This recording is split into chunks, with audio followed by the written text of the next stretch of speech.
नमस्कार, माझ्या चॅनलवर तुमचे स्वागत आहे। आज मी तुम्हाला सांगणार आहे, जीवनातील नकारात्मकतेला दूर करा आणि सकारात्मक राहून आनंद मिळवा। सकारात्मक दृष्टिकोन कसा ठेवायचा? नकारात्मकता म्हणजे काय? नकारात्मक विचार का आणि केव्हा मनात येतात? नकारात्मकतेची कारणे, नकारात्मकतेचे दुष्परिणाम, नकारात्मकता घालवण्यासाठी करावयाचे उपाय, सकारात्मक विचार केल्याने होणारे लाभ। सकारात्मक दृष्टिकोन कसा ठेवायचा? नकारात्मक विचार करणाऱ्या व्यक्तीला व्यवहारातील सुख मिळत नाही आणि ती साधनेत आनंद मिळवू शकत नाही। या लेखात नकारात्मकतेची कारणे, नकारात्मकतेमुळे होणारे दुष्परिणाम, नकारात्मकता दूर करण्यासाठी करावयाचे उपाय इत्यादी दिले आहेत। हा लेख वाचून नकारात्मक विचार करणाऱ्या व्यक्तींना सकारात्मक राहण्याचे महत्त्व कळेल आणि त्यासाठी प्रयत्न करण्याची प्रेरणा मिळेल। नकारात्मकता म्हणजे काय? नकारात्मकता ही मनाची स्थिती आहे।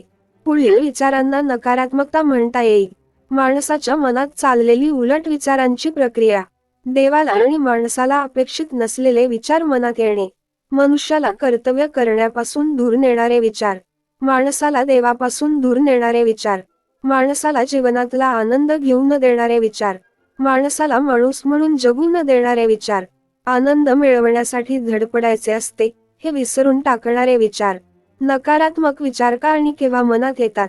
देवावरचा विश्वास डळमळीत असणे आणि श्रद्धेचा अभाव, स्वतःच्या कर्तृत्वाविषयी साशंकता, आत्मविश्वासाचा अभाव, स्वभाव संशयी, संबंधित व्यक्तीविषयी प्रेमभाव, आपुलकी किंवा जवळीक नसणे, परिस्थिती सारखीच असली तरी तिच्यात अनेक पालट होतील अशी कल्पना करणे किंवा गृहीत धरणे।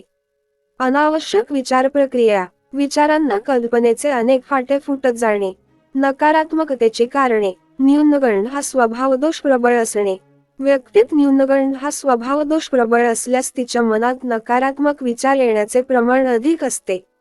न्यूनगंड म्हणजे सर्वसामान्य व्यक्तीसारखी ही गुणवैशिष्ट्ये माझ्यात नाहीत किंवा त्यांची उणीव अधिक आहे, त्यामुळे मला काही येत नाही, मला इतरांसारखे काही करणे जमत नाही असे वाटणे। अशा विचारांमुळे ती व्यक्ती कोणतीही कृती करायला सिद्ध होत नाही।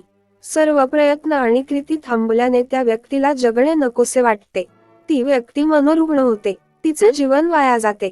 तुम्हाला जर व्हिडिओ आवडला तर तुमच्या मित्रांबरोबर व कुटुंबाबरोबर व्हिडिओ नक्की शेअर करा।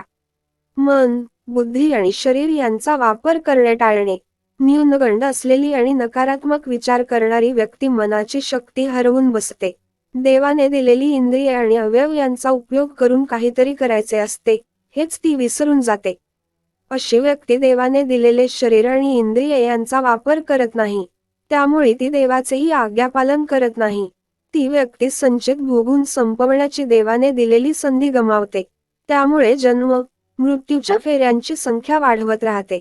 देवाने दिलेले मन, बुद्धी आणि शरीर यांचा वापर करणे टाळते, त्यामुळे ती ऐहिक जीवनही सुखेने जगू शकत नाही। स्वतःला न्यून लेखणे, 84 लक्ष योनींतून प्रवास केल्यावर मनुष्यजन्म मिळतो।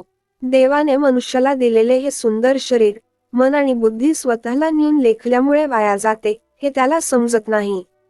84 लक्ष योनींतील सर्व जीवांमध्ये मनुष्य प्राणी सर्वश्रेष्ठ समजला जातो।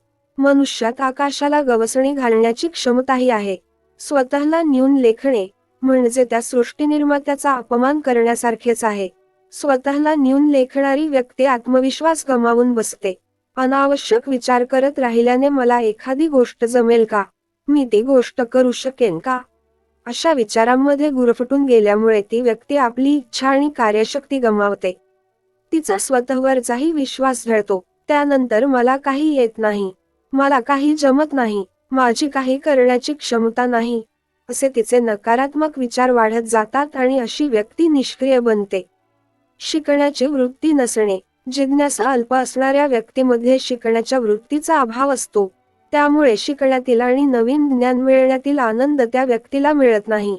अपुऱ्या ज्ञानामुळे तिच्याकडून अनेक चुका होतात, चुका झाल्यावर ती व्यक्ती स्वतःवरच चिडते, निराश होते आणि मला काहीच जमत नाही या नकारात्मक विचाराने काही कृती करण्याचे टाळते। अशा व्यक्तीला समाधान आणि शांती कसे मिळणार? माणसाने प्रतिदिन काहीतरी शिकल्यास किंवा नवीन कृती करण्याचा प्रयत्न केल्यासच सकारात्मक वृत्ती वाढण्यास सहाय्य होते। आळशीपणा, आळशी माणसाला विद्या मिळत नाही। विद्या कला आणि ज्ञान यांचा अभाव असणाऱ्या व्यक्तीला धनप्राप्ती होत नाही. ज्याच्याकडे धन नाही त्याला सुख कुठून मिळणार? दुःखामुळे गांजलेली व्यक्ती सकारात्मक राहू शकत नाही. ती व्यक्ती सर्वांवर राग काढते. नकारात्मक विचारांमुळे ती व्यक्ती स्वतःवर आणि इतरांवर चिडते. ती सारासार विचार करू शकत नाही. तिचा सर्वांना त्रास होतो. कुटुंबीय आणि समाजातील व्यक्ती त्या व्यक्तीला वाया गेली असे म्हणतात. तमोगुण अधिक असणाऱ्या व्यक्तीमध्ये रजोगुण अल्प असतो. असा मनुष्य आळशी आणि काम न करणारा असतो.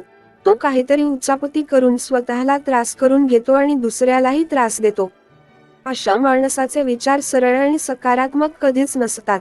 सतत नकारात्मक स्थितीत राहिल्याने ती चांगले कर्म करण्याचे विसरून जाते. कुटुंब आणि समाज यांतील व्यक्तींवर प्रेम करावे हा विचार तिच्या मनाला शिवत नाही. तिच्या मनातील नकारात्मक विचार तिला आणखी वाईट कृती करायला भाग पाडतात. नकारात्मकतेचे दुष्परिणाम: माणसाला दैनंदिन जीवन जगण्यातील आनंद घेता येत नाही. मनुष्य कृतीहीन, निराश आणि दुःखी होतो. मनुष्य प्रेम देऊ शकत नाही आणि कुणाचे प्रेम मिळवू शकत नाही. अशा माणसाला व्यवहार चांगला करता येत नाही आणि परमार्थ करण्याचा विचार त्याच्या मनात येत नाही. मनुष्य निराशावादी आणि वैफल्यग्रस्त होऊन जीवनाला कंटाळतो. त्याच्या मनात जीवनाचा स्वतःहून अंत करावा असे विचार येतात. त्याच्याकडून कुटुंब आणि नोकरी यांतील कर्तव्य अपेक्षित अशी पार पाडली जात नाहीत. त्याचे फलनिष्पत्ती अल्प झाल्याने त्याला अनेक अडचणींना तोंड द्यावे लागते. अशी व्यक्ती मानसिक ताणाखाली राहिल्याने तिच्याकडून कोणताही सकारात्मक विचार किंवा सकारात्मक कृती होत नाही. नकारात्मकतेचा दुष्परिणाम माणसाचे मन आणि शरीर यांवर होतो. त्याची कार्यक्षमता मानसिक आणि शारीरिक उणावून त्याला नैराश्य येते. व्यक्ती साधनेपासून म्हणजेच देवापासून दूर जाते. त्या व्यक्तीची कुणाशीही जवळीक साधली जात नाही. असा माणूस कुटुंब आणि समाजातील व्यक्ती यांपासून दुरावला जातो.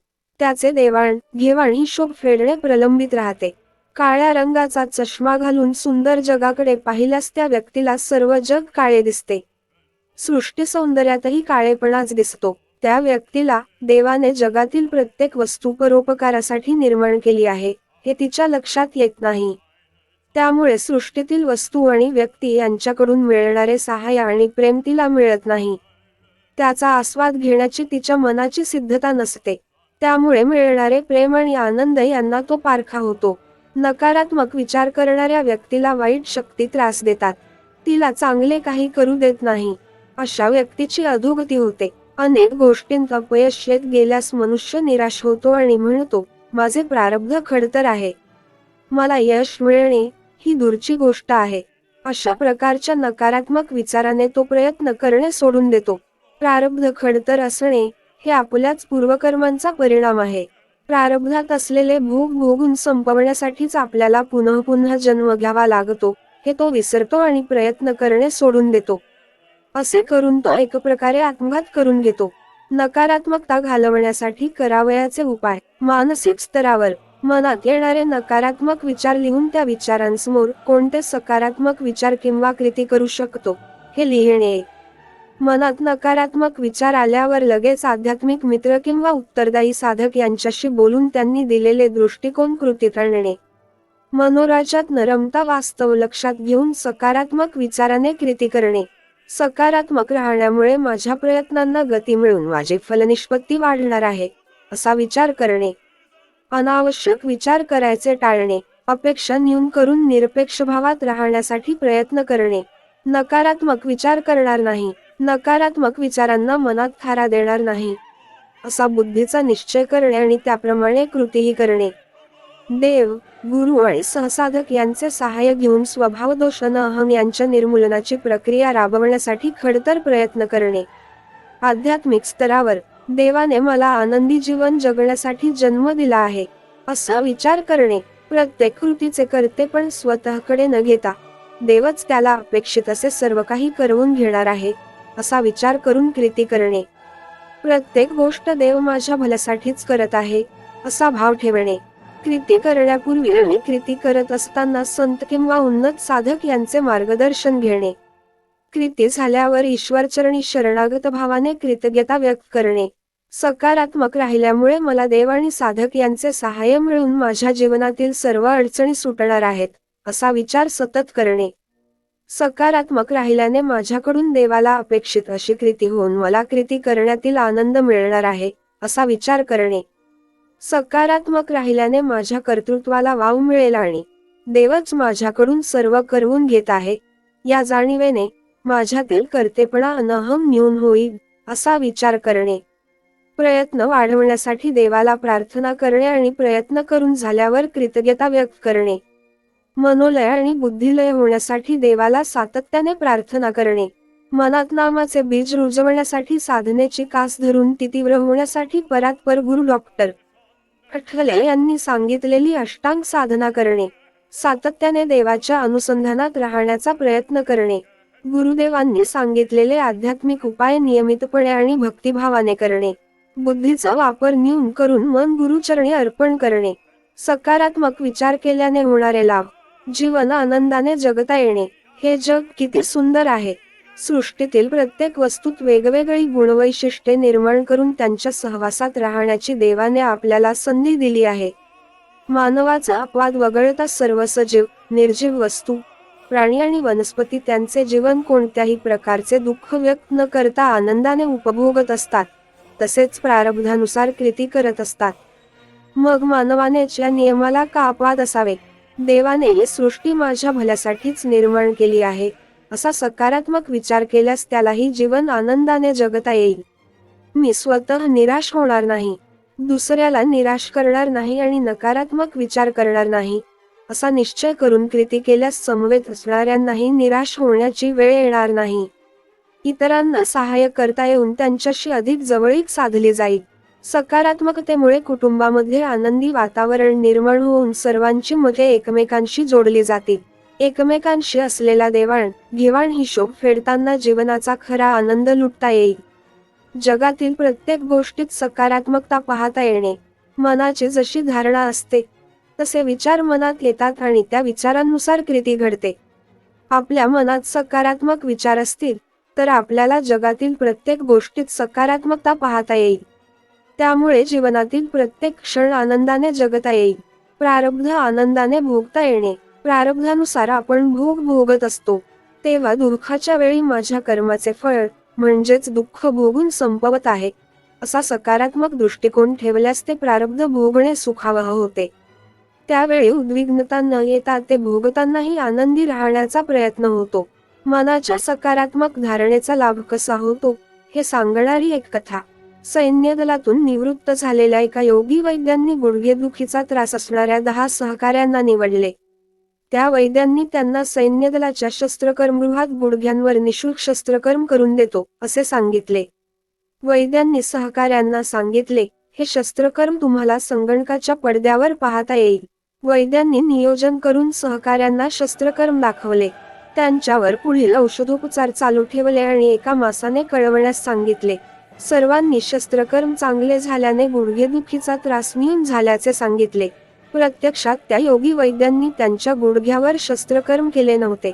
त्याने दुसऱ्याचे का शस्त्रकर्माची ध्वनी चित्रचकती त्यांना दाखवली होती.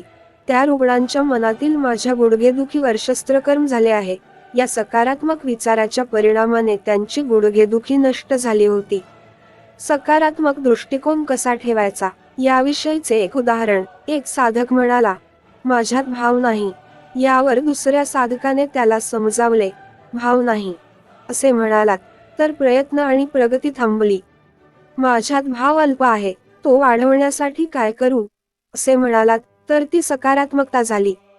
भाव वाढवण्यासाठी प्रयत्नांना दिशा मिळून कृती चालू होते. भाव तेथे देव हे आपल्याला अनुभवायचे आहे. त्या स्थितीला जाण्यासाठी नकारात्मकता नाही तर सकारात्मकताच सहाय्य करते. नकारात्मक विचार दूर करण्यासाठी करावयाची प्रार्थना. हे गुरुदेवा, माझ्या मनात येणाऱ्या नकारात्मक विचारांमुळे मी साधनेपासून दूर जात आहे. मी नकारात्मक विचार दूर करण्यास असमर्थ आहे. आपणच माझ्यावर दया करा. माझ्या मनातील नकारात्मक विचार दूर करून तुम्हीच मला यातून पार करा, अशी आपल्या चरणी शरणागत भावाने पुन्हा पुन्हा प्रार्थना करत आहे. प्रयत्नांती परमेश्वर या उक्तीप्रमाणे प्रयत्नांची कास धरल्यास त्यातून साधना होईल. प्रयत्नांती परमेश्वर असे म्हटले आहे, ते ध्यानात घेऊन प्रयत्नांची कास धरून नेटाने एक एक पाऊल पुढे जात राहिल्यास देव नक्कीच सहाय्याला धावून येणार आहे. अशा वेळी देव कोणाच्या माध्यमातून कोणते रूप घेऊन आला आहे आणि अमुक एक गोष्ट मलाच का सांगत आहेत, असा विचार न करता सांगितल्याप्रमाणे कृती केल्यास त्यातून चांगलेच निष्पन्न होणार आहे, असा भाव ठेवून प्रयत्न केल्यास त्यातून साधना होणार आहे. गुरुमाऊलीच्या स्मरणानेच आपले नकारात्मक विचार दूर होते, अशी श्रद्धा ठेवून प्रयत्न करा. परात्पर गुरुमाऊली प्रेमळ आणि दयाळू आहे. माझ्या साधनेतील अडचणी दूर करण्यास समर्थ आहे. आपल्या प्रार्थनेने गुरुमाऊलीला आपली करुणा येऊन ते आपल्यातील नकारात्मकता दूर करण्यास संकल्प करतील. खरे तर गुरुमाऊलीच्या स्मरणानेच आपले नकारात्मक विचार दूर होतील, आपले मन आणि बुद्धी शुद्ध होतील आणि आपली शुद्ध भक्ती होऊन साधनेत प्रगती होईल. हे सर्व लवकर होण्यासाठी वर सांगितल्याप्रमाणे पुन्हा पुन्हा प्रार्थना करूया आणि परात्पर गुरुमाऊली प्रति श्रद्धा वाढवूया. आपण अजून माझ्या चॅनेलला सबस्क्राईब केले नसेल तर सबस्क्राईब करा. सबस्क्राईबच्या बटनवर दाबा आणि नंतर घंटीचे बटन दाबा, म्हणजे तुम्हाला माझे येणारे नवीन व्हिडिओ सर्वात आधी पाहायला मिळतील आणि माझ्या चॅनेलला सबस्क्राईब करणे फ्री आहे. व्हिडिओ पाहिल्याबद्दल धन्यवाद.